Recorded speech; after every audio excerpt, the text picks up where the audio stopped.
Alright, so here we are with the Demonology Warlock, and I'm going to kind of go over a little bit of the talents before we jump into this dungeon. It queues quite quickly.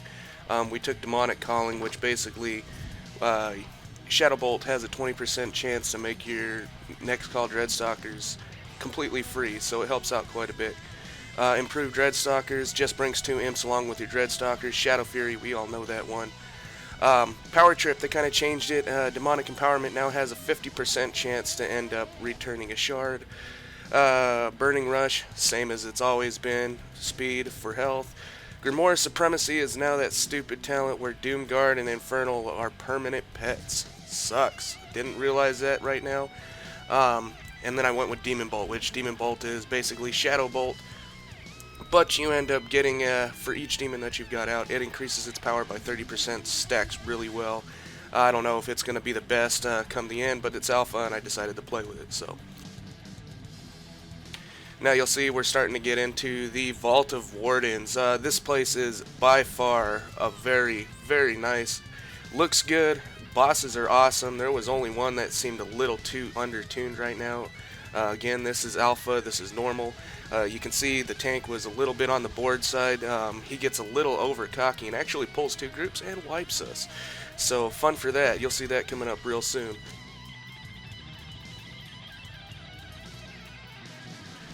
As you can see, the trash is kind of easy. Now again, this is my first time running through here. I have no power in this. I just have the main ability unlocked in the artifact weapon itself.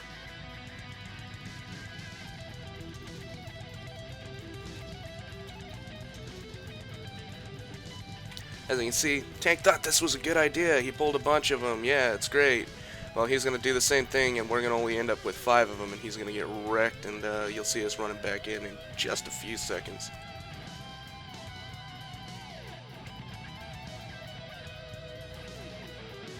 Here it is, and as you can see from chat, he realized he messed up. So we're on our way back in. We'll get through this trash fairly easy. The trash isn't too bad as long as you don't think, hey, I'm going to go God mode and, take this all, especially right now. Now, this is a level 110 dungeon, so we are actually scaled up to 110, and I can't remember what the item level was. Pretty basic, guys. I mean, it's going to give you the bottom tier, what your entry stuff is. Now, coming up right now, we have this chick. She is, no, I take that back. This is actually the boss. We didn't end up getting into the chick. This is the boss. He starts off really weak. He seems real boring, and then all of a sudden, at 50% health, he drops your dick in the dirt. Easiest way to put it, he'll start, as we end up going through it, I'll commentate a little bit more, but go ahead and check out the beginning and tell me how boring this really looks. It's such a teaser. This guy just doesn't do anything.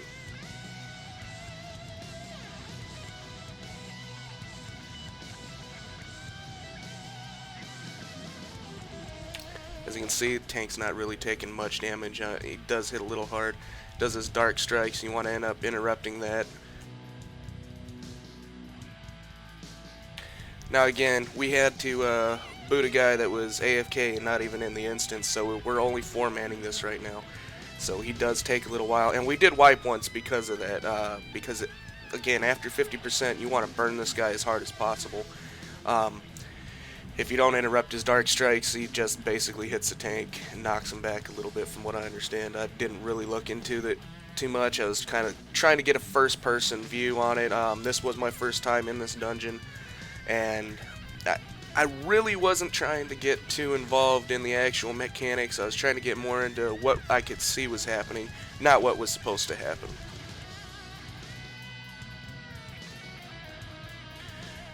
Now you'll see here, 50%.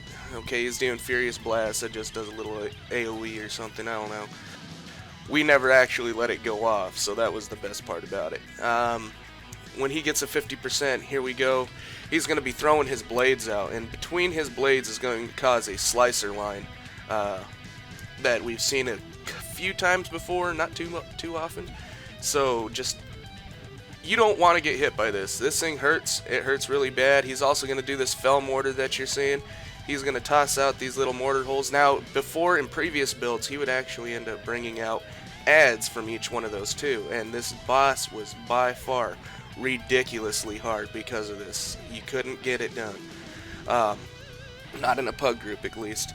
So, as you can see, this is now punishing as it can get for a caster, because you're going to start seeing all this fell mortar stuff.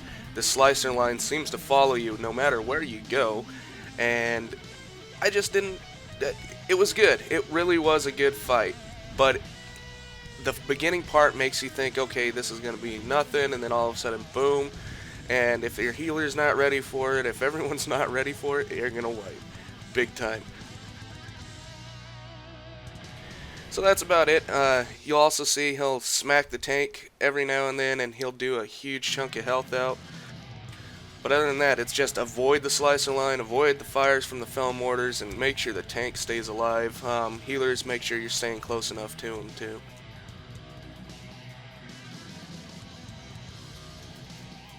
And if you're playing a caster that actually has to stop and cast, good luck, because you're going to be doing so much movement, it's going to tear your damage down quite a bit. So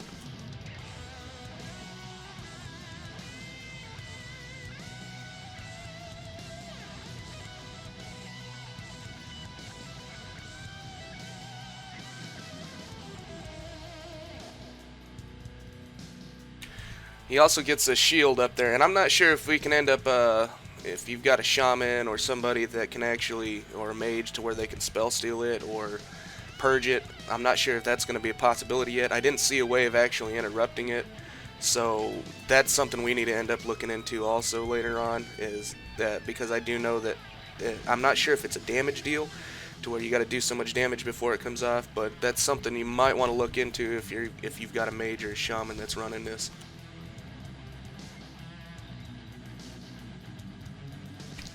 Alright, so we're going to get the healer back up real quick and proceed on to a little bit more trash. Now we got a 5th, so it goes by a little bit better from here on out.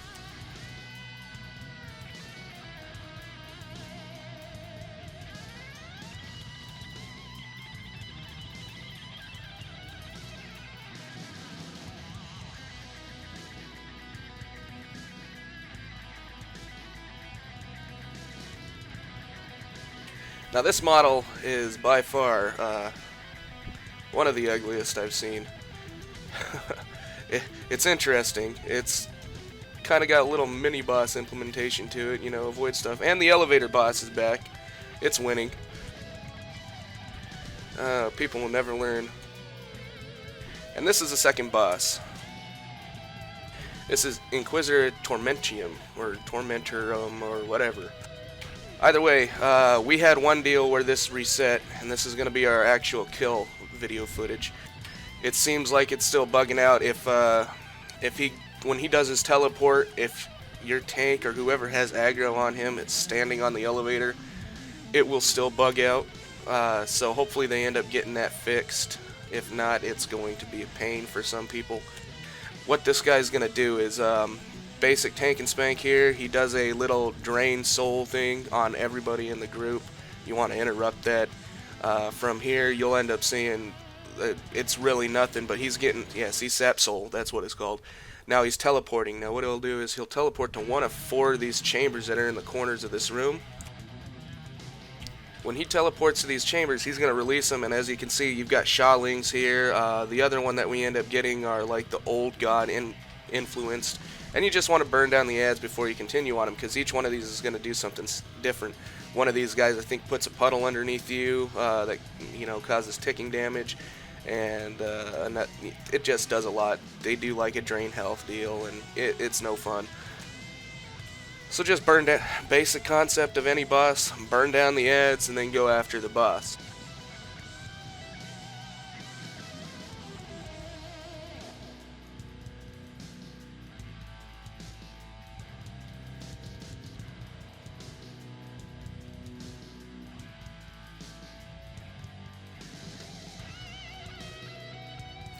Yeah, we also ended up pulling some of the dogs. There's some dogs that end up, the hellhoundish dogs that run across the top up here.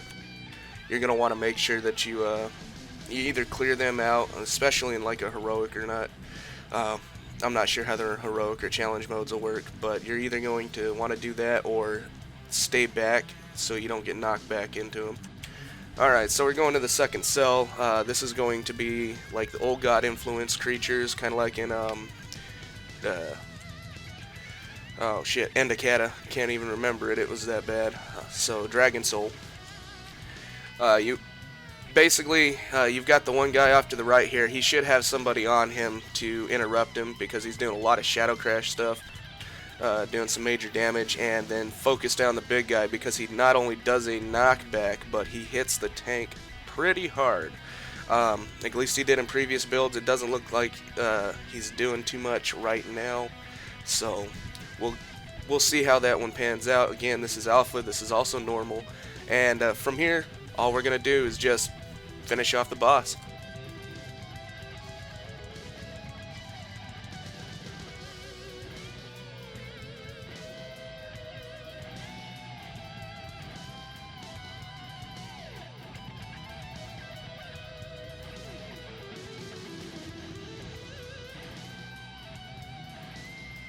Now again, this is my first actual dungeon with this guy.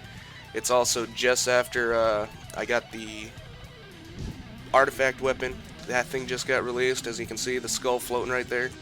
There's no artifact power in it whatsoever, and you can see what kind of numbers they've got implemented right now because someone's using SCADA. Hopefully they don't end up getting this scene because from what I understand, you're not supposed to be running it right now. They don't want anything.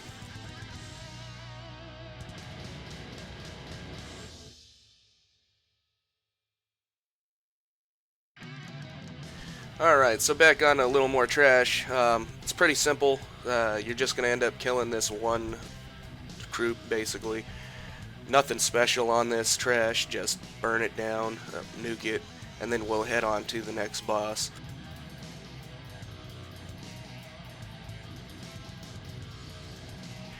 Now, this guy is a huge pain in the ass. That's about the easiest thing I can say. Did I not like this boss? Oh, hell no. Loved it. Love this boss. You got to do some major teamwork. We actually wiped about 5 times on this guy before we finally got it, and this is going to be the kill footage right here. As you can see, he's tossing out these orbs. These orbs are actually going to hit the outside wall, turn around, bounce back, and if they hit somebody, they cause an AoE splash damage to everyone in the group. You can also see the puddle on the ground. He basically focuses one person and makes them drop that down. So it kind of starts closing off your areas of where you can end up going. Doesn't seem like much now, but you're going to see we've got this laser eye situation. He's got the shield. You can't do nothing. You got to set these mirrors to where they're going to basically project this beam of light back to him, break his shield so you can actually start fighting the boss again. Whole time he's still doing his bouncing ball mechanics coming around, and if the bouncing balls end up hitting him, it makes him do damage too. As you can see, everyone's really low right now because we took 2 or 3 of them in a row that ended up blowing up. Kind of painful. Alright, so back onto the normal deal. Pretty rinse and repeat. That still doesn't seem too bad. It's not until after he does that laser deal twice. It seems to be set on hit points. When you end up setting this up and you get that second one, it seems unbearable because as you can see, we are growing in the amount of orbs that are here. There's one point towards the end to where all I'm doing is pretty much running and trying to just keep up my my demonic empowerment on my demons. Main reason for that is because that is also your new mastery. Your new mastery is going to be over the when you cast demonic empowerment, it increases your demon's damage by X amount. As to where demonic empowerment, like I said before, all it does now is it doesn't increase damage. All it does is increase their stamina and their haste, so it makes them stay alive longer and it makes them hit harder. And then with your mastery will also make it to where they end up hitting harder too. So here's the second one, and you'll see he's just shooting orbs out left and right. There's so many. They are hard to see, and they start coming really fast. It seems like each time they bounce, they pick up in speed. As you can see, some are moving way freaking faster than the others. And boom, we finally got it. Again, it took us about 5 tries to figure out how to get this down and get routined. It was kind of a clusterfuck the first 4 times, you know, trying to just get it. But he was a very well done boss. Probably one of the best I've seen in a 5-man in a long time. Now we're going to move on to this little bit of a mini boss trash. Only thing I've noticed about him, and you'll notice if you watch his Shadow Priest, he's going to get a little meteor ring around him, and I think he made a mistake. Instead of coming into the group, he actually ran out, and as you can see, he kind of blew up. I think you're going to have to share that meteor cleave with everyone else. Alright, Ash Golem. This is by far the easiest, if not just under-tuned boss that we've got. He's got 2 different phases in this fight. He's got his normal phase where he's going to be tossing out fire. Basically, he tosses out, well, let's get into the fight a little bit and then I'll start going over it.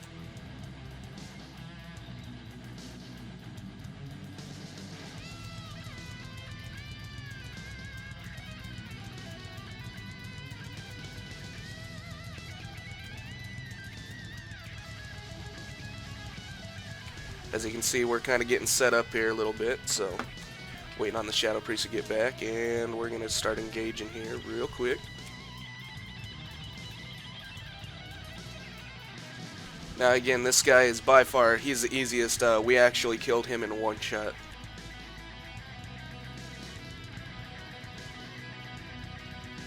Here we go.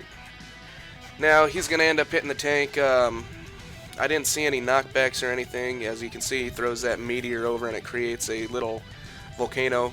Not 100% sure on what those are supposed to end up doing, other than just causing like path blocking areas. They didn't. Oh, there we go. That's what they're doing. They're throwing out little ads. As you can see the ad over in the back. You can also see the fire. It landed in a pool and it started spreading out. Now each one of these little patches, if you end up getting hit by it, what it's going to do is it's going to give you a fire taking damage debuff. So if you end up hitting more, because what the boss does, you'll see over his debuffs as I'm looking at him, the little fire smiley face that he had going on. Basically he doesn't pulsing AoE on fire damage, and that increases with each stack you take. Now this is the burn phase that you should be doing. They freeze them, they make them brittle. This is when you should be using your cooldowns to burn them down. We kind of did it off the front because I don't think most of us knew what in the hell we were expecting. But you'll see he's got a couple different deals. He's got the little volcanoes that spit out ads. He's got this line of fire that comes around, and again, you'll see the debuff on me right now. That's gonna, it will stack. It will make it to where you take more damage. So it can get progressively worse if you're just running around collecting fire. That ad's getting ready to detonate. It's gonna do some fire damage to everybody also. We didn't really see too much. Like, we switched to the ads a little bit here, but decided to just burn the boss off because they didn't seem to be doing too terrible much. You know, they just cast Sear and then they get large enough and they blow up, and that's it. It didn't, on normal, this difficulty currently, it didn't seem to be doing too much.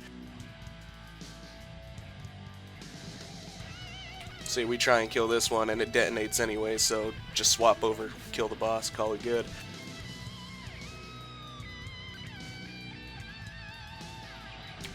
Alright, so, only boss in here that we actually one-shot. You can see this dungeon, it looks like it's almost completed. I think they've got it to a point that they really like.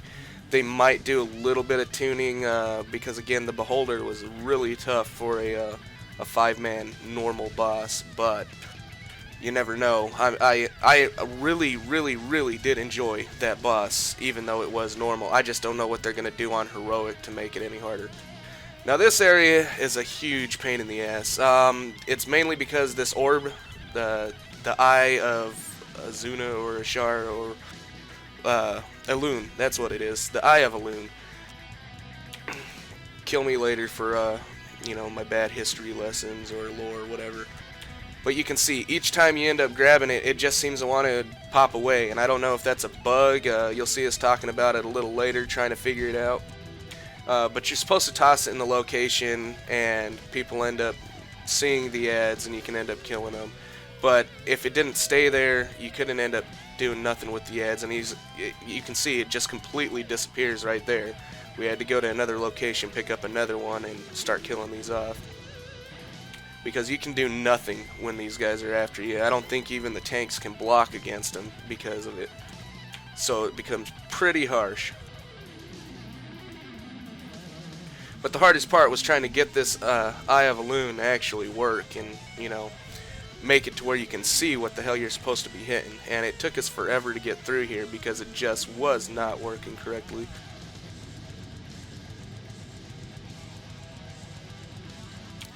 The other thing you can end up doing also, we ended up bringing up, you know, the fact because we completely lose this thing yet again, and the hunter starts using flare after being asked a few times. Right there's where we're talking about the thing being bugged.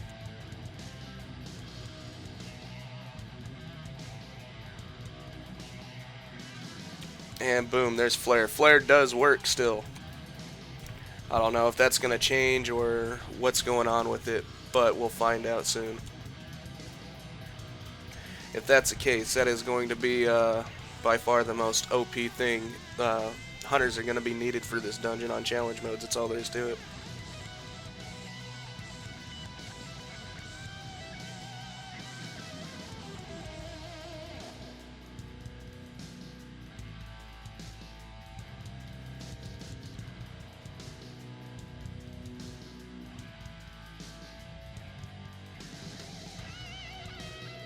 Alright, coming up to the last boss, and this Cordana is a pain in the ass too.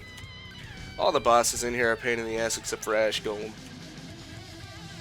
And then the Inspector guy or whatever, the Inquisitor, he wasn't that bad either. Okay, you see that pool that just popped up underneath me? It's already gone. You can backtrack if you need to, but what it is this guy. You've got the orb again, and that's the only way you can end up seeing Cordana. It's the only way you can end up seeing the ads that can end up coming later.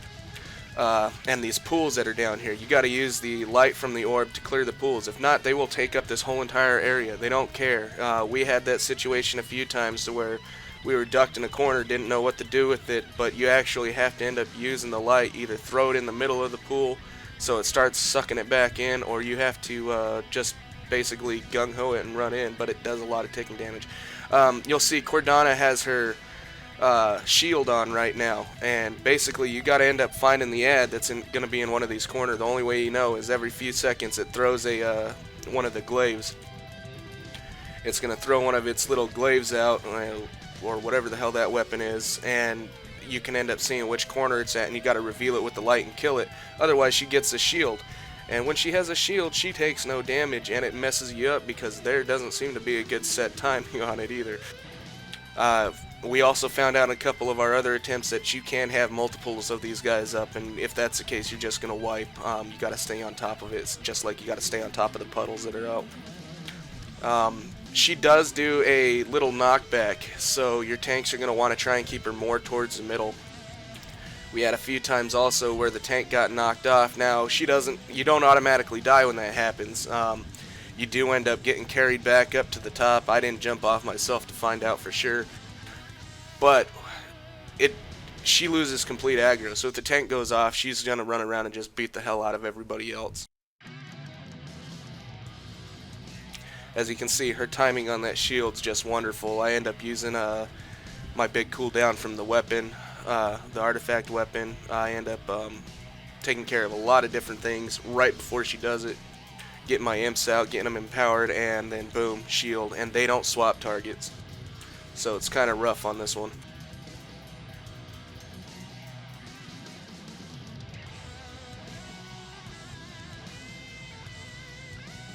Again, if you go into this one not knowing what's going on, it is a huge clusterfuck because you see the puddles. Your first thought is, okay, I got to get out of the puddle that's right there.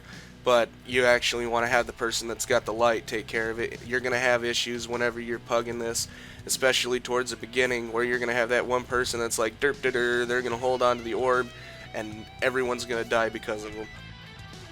So you can have one person take care of all this. As you can see, we've got the hunter doing it right now, because he can do a lot more movement and attacking, and it really made it a lot easier that way, just having one person do the controlling.